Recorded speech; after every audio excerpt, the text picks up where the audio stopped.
ರಕ್ಷಣೆ ಹೊಂದಿ ಸುಮ್ಮನೆ ಇರೋದು ಮುಖ್ಯ ಅಲ್ಲ, ದೇವರ ಆಜ್ಞೆಗಳನ್ನು ನಾವು ಪಾಲನೆ ಮಾಡೋರಾಗಿರಬೇಕು. ಇದರ ಮೂಲಕವಾಗಿ ದೇವರು ನಿಮ್ಮನ್ನು ಆಶೀರ್ವದಿಸಲಿ. ಕಡೆ ಒಂದು ವಚನ ಓದಿ ನಾನು ಮುಗಿಸೋಕೆ ಇಷ್ಟಪಡ್ತೇನೆ. ಧರ್ಮೋಪದೇಶ ಕಾಂಡ 6ನೇ ಅಧ್ಯಾಯ 13ನೇ ವಚನವನ್ನು ಒಬ್ರು ಯಾರಾದರೂ ಗಟ್ಟಿಯಾಗಿ ಓದ್ರಿ. ನಿಮ್ಮ ದೇವರಾದ ಯೆಹೋವನಲ್ಲಿಯೇ ಭಯಭಕ್ತಿ ಉಳ್ಳವರಾಗಿರಬೇಕು, ಆತನನ್ನೇ ಸೇವಿಸಬೇಕು, ಆತನ ಹೆಸರನ್ನು ಹೇಳಿ ಪ್ರಮಾಣ ಮಾಡಬೇಕು. ನಿಮ್ಮ ದೇವರಾದ ಯೆಹೋವ, ಅವನಲ್ಲಿಯೇ ನೀವು ಭಯಭಕ್ತಿ ಉಳ್ಳವರಾಗಿರಬೇಕು, ಆತನನ್ನೇ ಸೇವಿಸಬೇಕು, ಆತನ ಹೆಸರನ್ನು ಹೇಳಿ ಪ್ರಮಾಣ ಮಾಡಬೇಕು. ಇಸ್ರಾಯೇಲರನ್ನು ಆರಿಸಿಕೊಂಡ ದೇವರು ಒಂದು ಕಟ್ಟಳೆಯನ್ನು ಕೊಡ್ತಾ ಇದ್ದಾನೆ.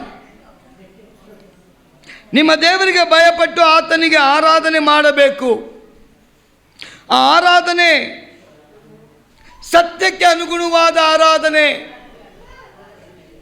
ದೇವರು ಮೆಚ್ಚುವಂಥ ಆರಾಧನೆ, ದೇವರು ಬಯಸುವಂಥ ರೀತಿಯ ಆರಾಧನೆ, ವಿಶ್ವಾಸಿ ಮಾಡುವಂಥ ಆರಾಧನೆ ಆಗಿರಬೇಕು ಅಂತ ಪರಲೋಕದ ದೇವರು ಮೋಶೆಯ ಮೂಲಕವಾಗಿ ಇಸ್ರಾಯೇಲ್ ಜನಗಳಿಗೆ ಒಂದು ಕಮ್ಯಾಂಡ್, ಒಂದು ಆಜ್ಞೆ ಮಾಡ್ತಾ ಇದ್ದಾನೆ. ನೀವು ನಿಜವಾದ ಸತ್ಯ ದೇವರನ್ನು ಬಿಟ್ಟು ಬೇರೆ ಯಾವ ದೇವರನ್ನು ಆರಾಧನೆ ಮಾಡಬಾರ್ದು, ಯಾರಿಗೂ ನೀವು ಕೈ ಮುಗಿಬಾರ್ದು, ಯಾರನ್ನು ನೀವು ನೆನೆಸಿಕೊಳ್ಳಬಾರ್ದು. ನನ್ನ ಹೆಸರನ್ನು ಬಿಟ್ಟು ಬೇರೆ ಯಾವ ದೇವರ ಹೆಸರನ್ನು ನೀವು ಹೇಳಬಾರ್ದು ಅಂತ ಖಂಡಿತವಾಗಿ ದೇವರು ಇಸ್ರಾಯೇಲ್ ಜನಗಳಿಗೆ ಆಜ್ಞಾಪನೆ ಕೊಡ್ತಾನೆ. ಈ ಆಜ್ಞಾಪನೆ ಅವರಿಗೆ ಸ್ವಲ್ಪ ನೋವನ್ನು ತರುತ್ತೆ. ಅದು ದೇವರು ಹೇಳ್ತಾನೆ, ಇದೇ ನನ್ನ ಒಂದು ರೂಲ್ಸ್, ಇದೇ ನನ್ನ ಆಜ್ಞೆ, ಈ ಆಜ್ಞೆಯನ್ನು ನೀವು ಪರಿಪಾಲನೆ ಮಾಡಲೇಬೇಕು. ಇದನ್ನು ಮೋಶೆಗೆ ದೇವರು ಹೇಳ್ತಾರೆ, ನನ್ನ ಜನರು ಯಾರಿದ್ದಾರೋ ಅವರಿಗೆ ನೀನು ಬೋಧನೆ ಮಾಡು.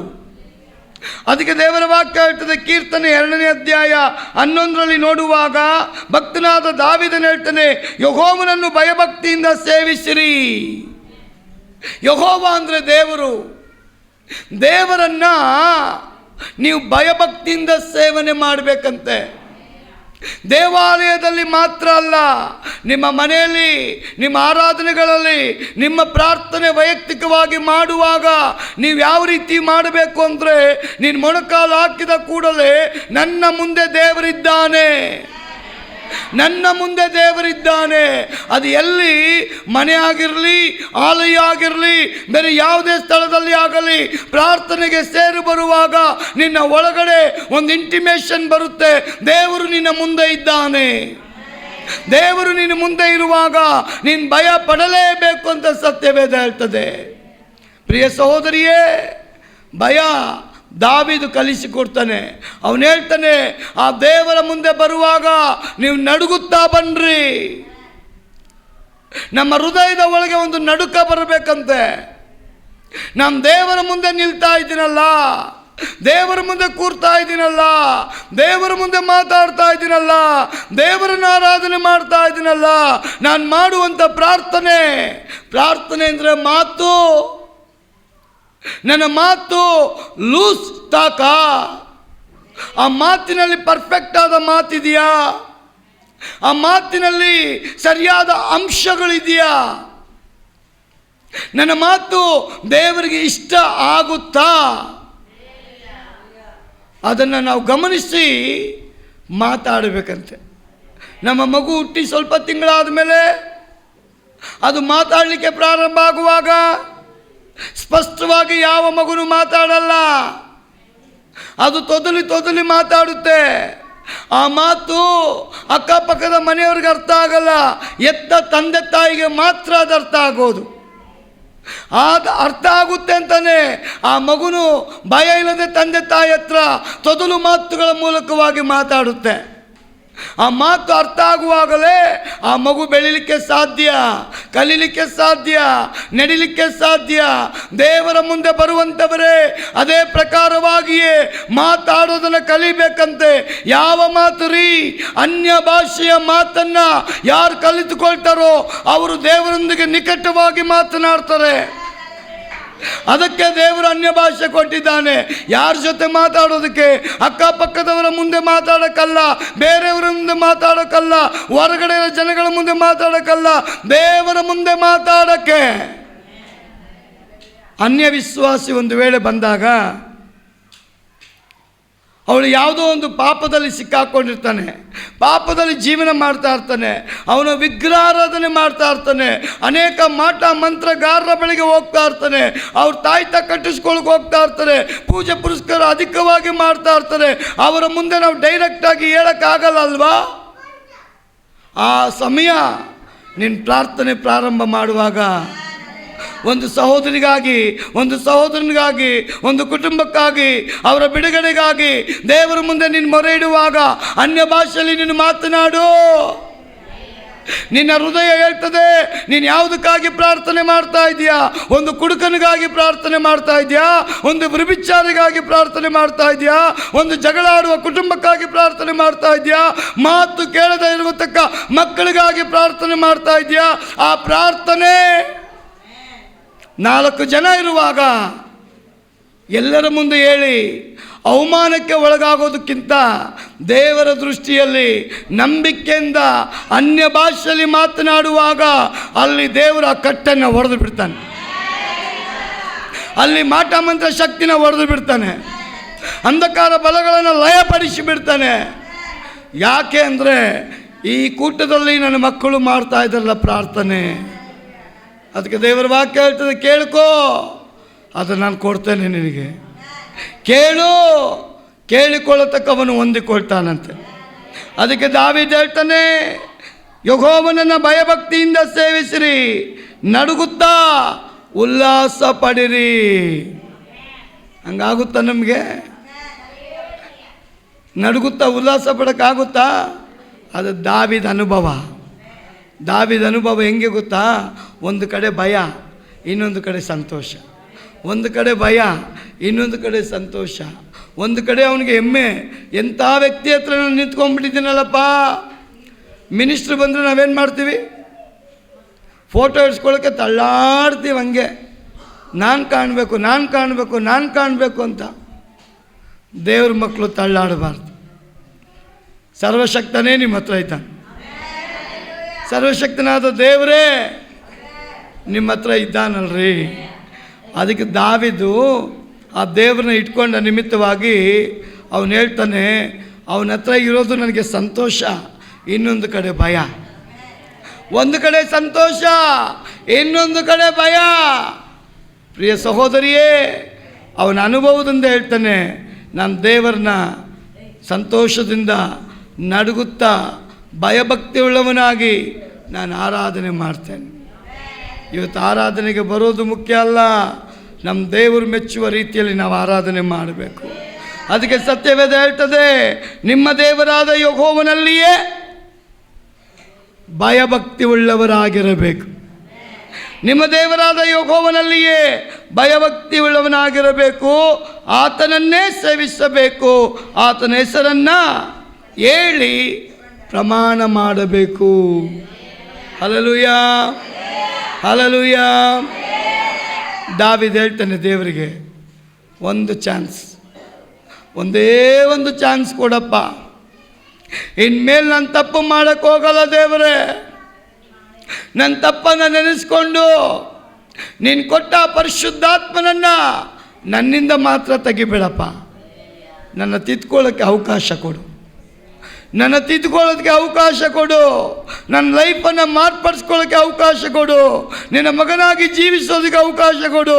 ನೀನು ಕೊಡೋ ಕೆಲಸವನ್ನು ನಂಬಿಗಸ್ತನಾಗಿ ನಾನು ಮಾಡ್ತೀನಿ ದೇವರೇ ಅಂತ ಅವನು ಕೇಳ್ಕೊಳ್ತಾನೆ. ಅವನು ಕೇಳಿಕೊಂಡ ನಿಮಿತ್ತವಾಗಿ ದೇವರು ಹೇಳ್ತಾನೆ, ದಾವೀದ್ ನಿನ್ನ ಹೃದಯ ಒಪ್ಪುವಂಥ ಮನುಷ್ಯ, ದಾವೀದ್ ನಿನ್ನ ಹೃದಯ ಒಪ್ಪುವಂಥ ಮನುಷ್ಯ. ದೇವರನ್ನ ಕಂಡುಕೊಂಡಂಥ ದಾವೀದು ಸಾಯೋ ದಿನದ ತನಕ ಅವನ ಬಾಯಲ್ಲಿ ಅನ್ಯ ದೇವರ ಹೆಸರು ಬರಲೇ ಇಲ್ಲ. ನಂಬಿದ ದಿನ ಮೊದಲುಗೊಂಡು ಸಾಯುವ ದಿನದ ತನಕ ದಾವೀದನ ಬಾಯಲ್ಲಿ ಅನ್ಯ ದೇವರ ಹೆಸರು ಬರಲೇ ಇಲ್ಲ. ಅನ್ಯರ ದೇವಾಲಯದ ಕಡೆಗೆ ಅವನು ಇಣುಕು ನೋಡಿಲ್ಲಂತೆ. ಒಂದು ಅಲ್ಲೇಲೂಯಾ ಹೇಳಿ. ಹಾಗಾದ್ರೆ ಇನ್ನಷ್ಟು ತೀರ್ಮಾನದೊಂದಿಗೆ ಅವನ ಜೀವಿತ. ಪ್ರಿಯ ಸಹೋದರಿ,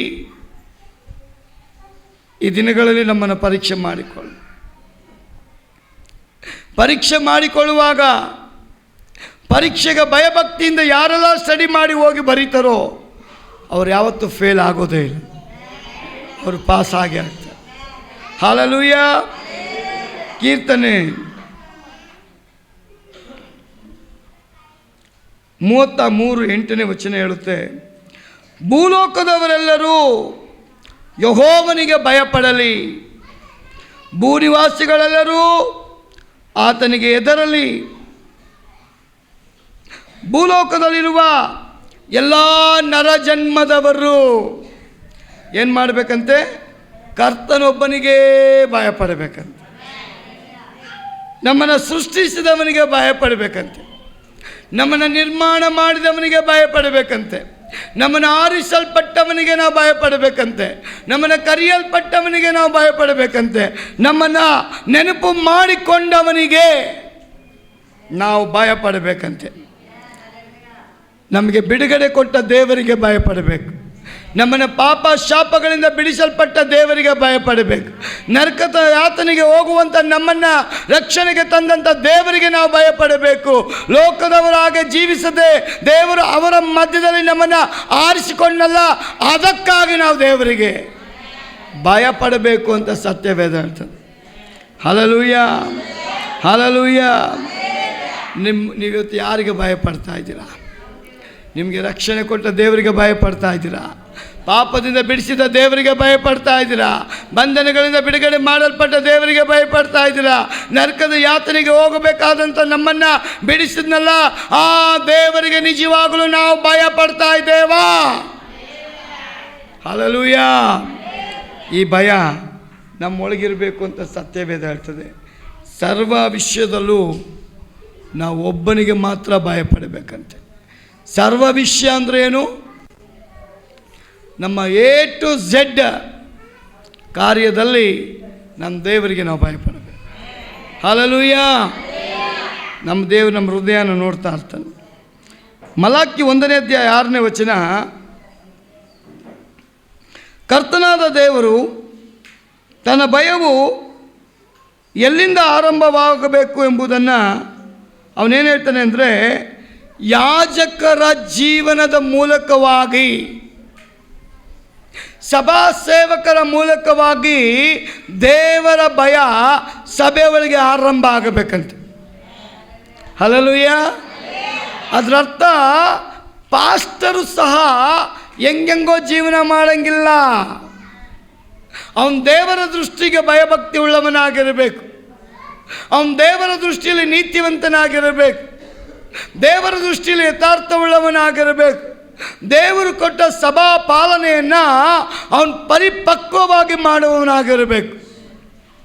ಆಗ ದೇವರ ವಾಕ್ಯ ಹೇಳ್ತದೆ, ದೇವಾಲಯದ ಒಳಗೆ ದೇವರ ಭಯ ಎಲ್ಲಿಂದ ಬರಬೇಕು ಅಂದರೆ ಆ ಸಭಾ ಯಾಜಕನ ಮೂಲಕವಾಗಿ.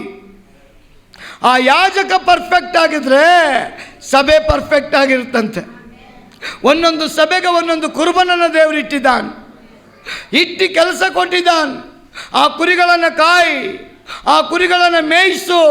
ಆ ಕುರಿಗಳಿಗೆ ಏನಾದರೂ ಗಾಯ ಆದಾಗ, ಆ ಕುರಿಗಳು ದಾರಿ ತಪ್ಪಿ ಹೋಗುವಾಗ ಅವುಗಳಿಗೆ ಸರಿಯಾದ ಬೋಧನೆಯನ್ನು ಕೊಟ್ಟು ನಿನ್ನ ಧರ್ಮವನ್ನು ನೀನು ಮುಗಿಸು.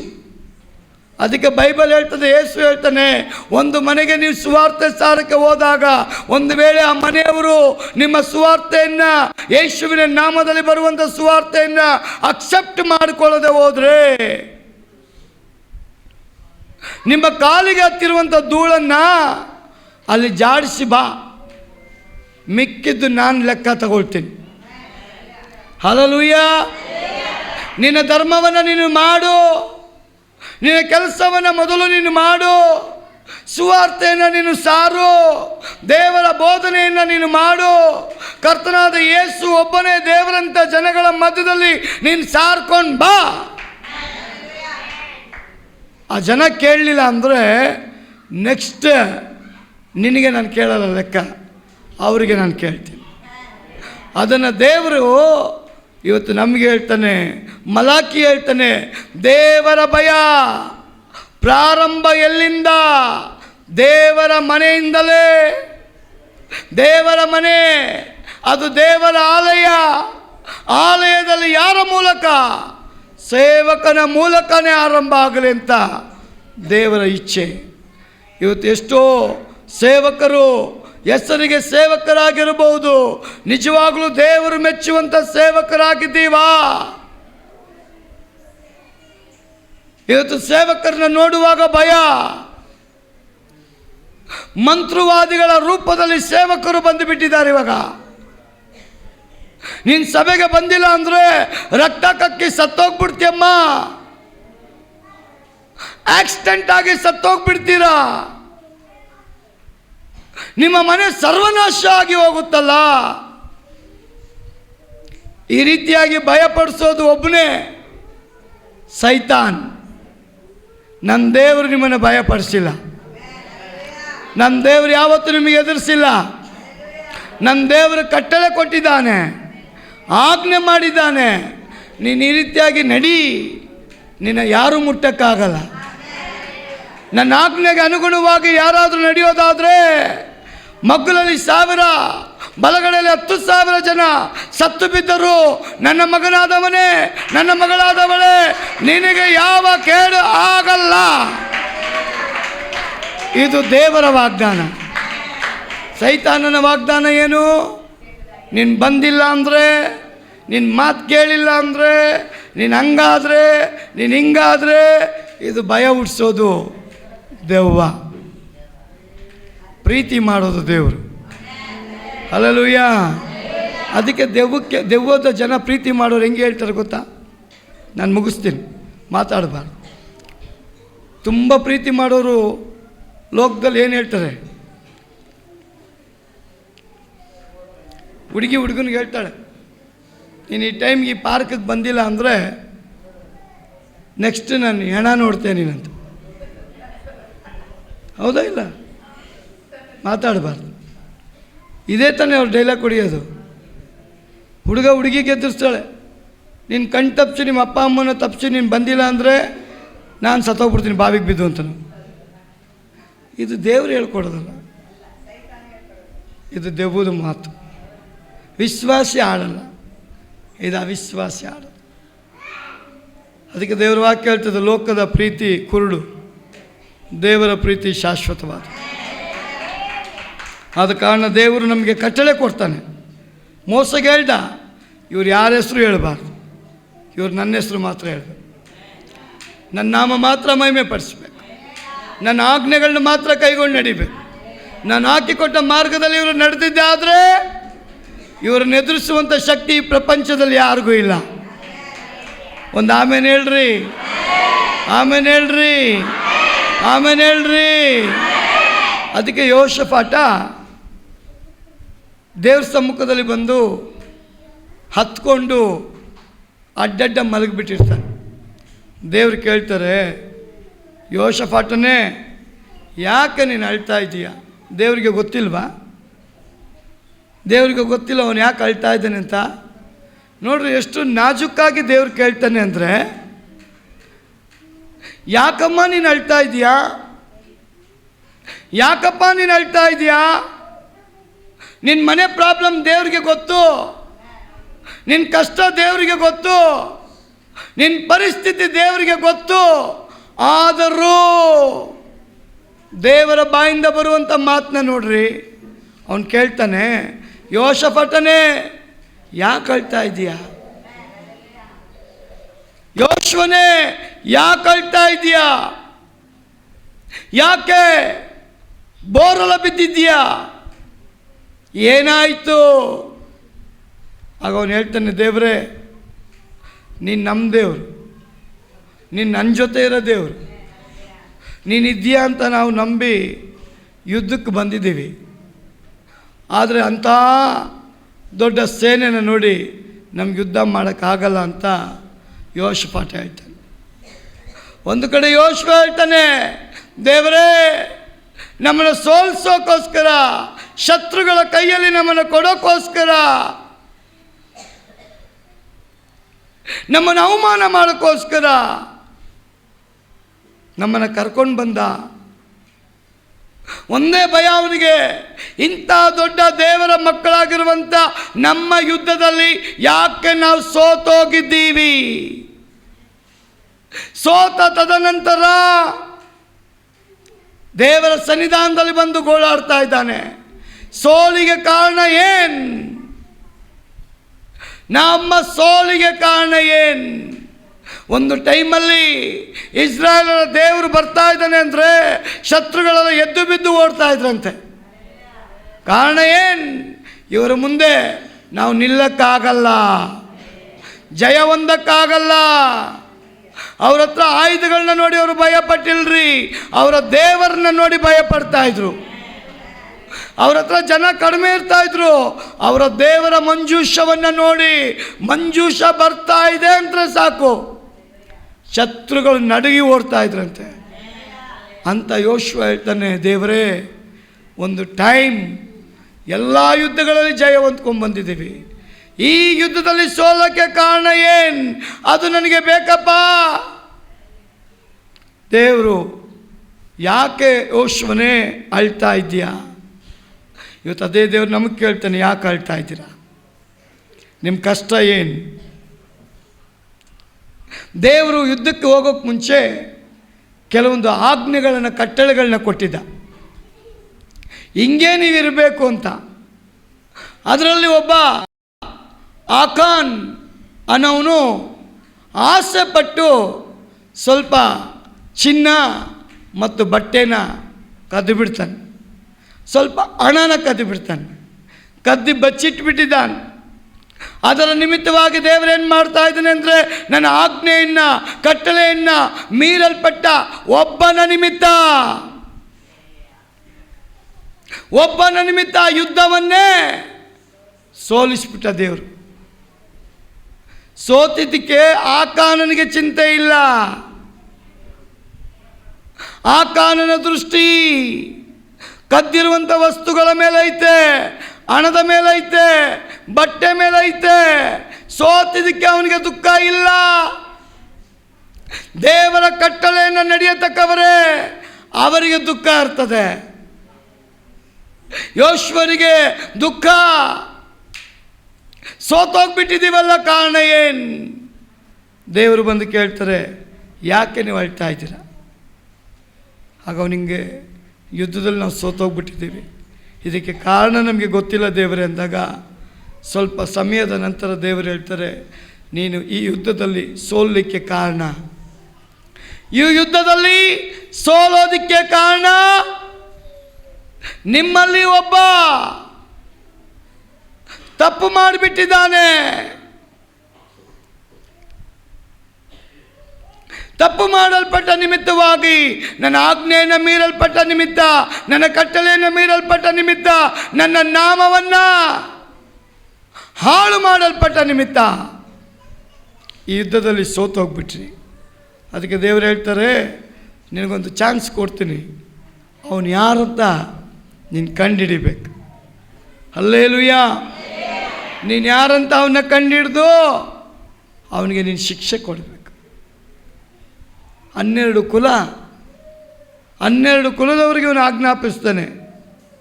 12 ಕುಲದವರ ಒಳಗಡೆ ಎಲ್ಲ ಮನೆಗಳನ್ನು ಡಿವೈಡ್ ಮಾಡಿ, ಅದರಲ್ಲಿ ಸಪ್ರೇಟ್ ಮಾಡಿ ಅವನು ಎಷ್ಟು ಮುದ್ದಾಗಿ ಕೇಳ್ತಾನೆ, ಯಾರು ತಪ್ಪು ಮಾಡಿದಿರೋ ಅವರು ಮುಂದೆ ಬಂದುಬಿಡ್ರಿ ಅಂದಾಗ, ಅಲ್ಲಿ ಆಕಾನ್ ಎದ್ದು ನಿಂತು ಹೇಳ್ತಾನೆ, ಆಸೆ ಪಟ್ಟು ನಾನು ಬಟ್ಟೆ, ಚಿನ್ನ, ಕಾಸು ಕದ್ದು ಬಿಟ್ಟಿದ್ದೇನೆ, ಅದನ್ನು ಬಚ್ಚಿಟ್ಟಿದ್ದೇನೆ. ಎಲ್ಲಿವರೆಗೂ ಕನ್ಫರ್ಮ್ ಆಗಲ್ಲ.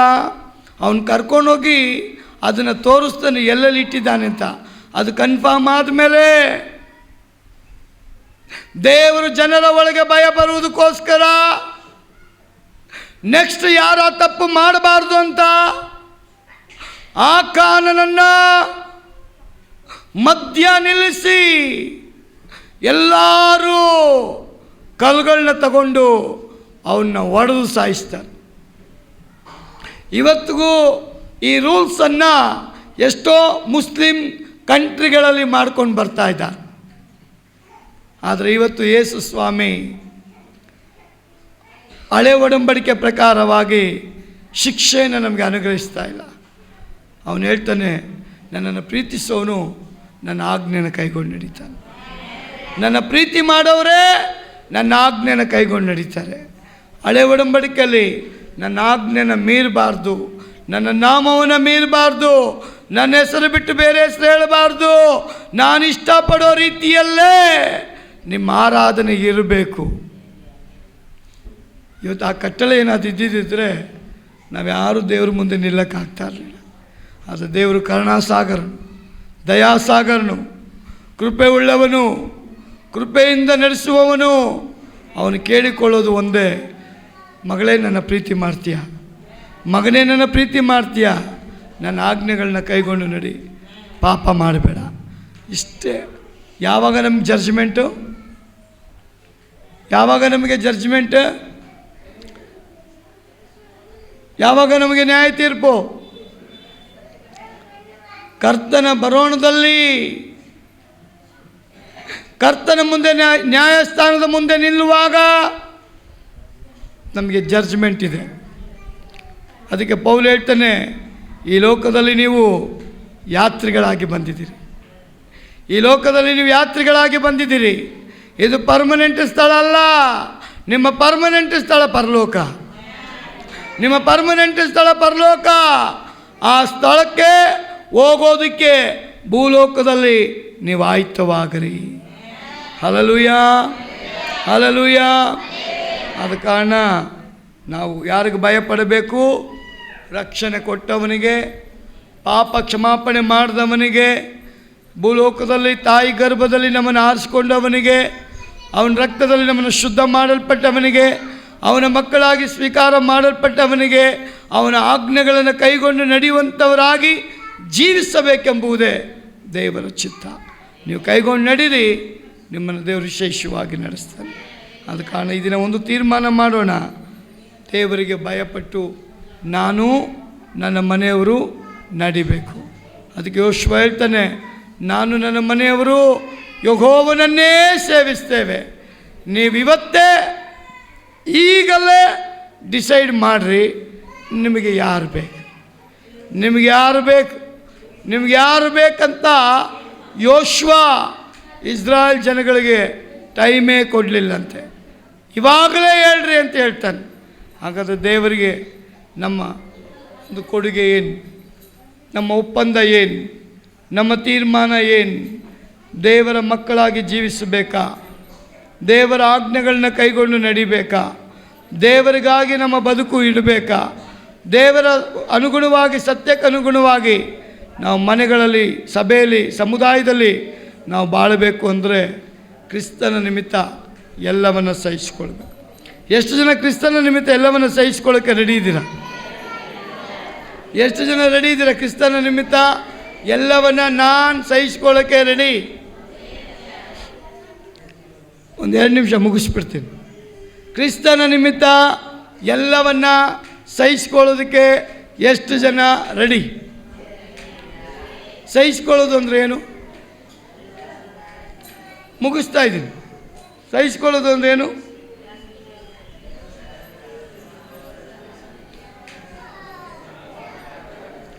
ನೀವೇ ಮಾತಾಡ್ತಾ ಇದ್ರ? ನನಗೆ ಹೇಳ್ರಿ. ಇದು ಈ ದೇವರಿಗೆ ಭಯಪಡೋ ಟಾಪಿಕ್ಕು ಭಾಳ ದೊಡ್ಡದು.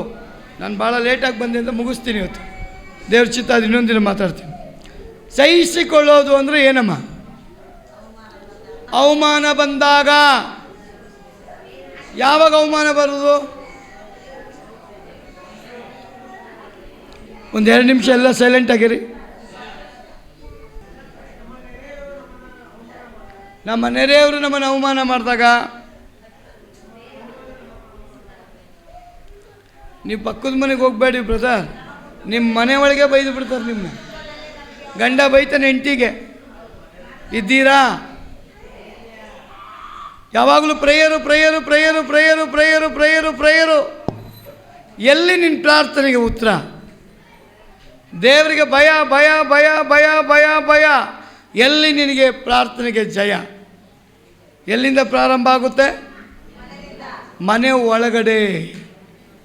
ಅವಾಗ ನಿಜವಾಗ್ಲೂ ಕ್ರಿಸ್ತನನ್ನು ನೋಡೋರು ಯಾರನ್ನ ನೋಡ್ತಾರೆ?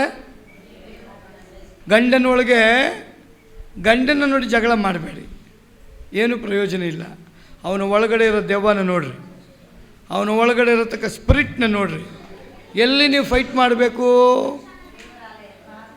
ಮನೇಲಿ ಗಂಡ ಕೆಲಸಕ್ಕೆ ಹೋದಾಗ ಅಡುಗೆ ಎಲ್ಲ ಮಾಡಿ ಒಂದು ಅರ್ಧ ಗಂಟೆ ದೇವ್ರ ಹತ್ರ ಕೂತ್ಕೊಂಡು ಕಮ್ಯಾಂಡಿಂಗ್ ಪ್ರೇಯರ್ ಮಾಡಬೇಕು. ನನ್ನ ಮನೆ ಹಾಳು ಮಾಡುವಂಥ ದುರಾತ್ಮನ ಬಲ ಮುರಿಲಿ ದೇವರು. ನಿನ್ನ ಮನೆಯಿಂದ ಕೂಗು ಹೋಗೇ ಇಲ್ಲ ಅಂದರೆ ದೇವ್ರು ಬಿಡುಗಡೆ ಮಾಡಲ್ಲ. ಯಾವಾಗವರೆಗೂ ಕೂಗು? ನಾವು ಅನೇಕ ಸ್ಟ್ರೈಕ್ಗಳಿಗೆ ಹೋಗಿದ್ರಿಲ್ಲ?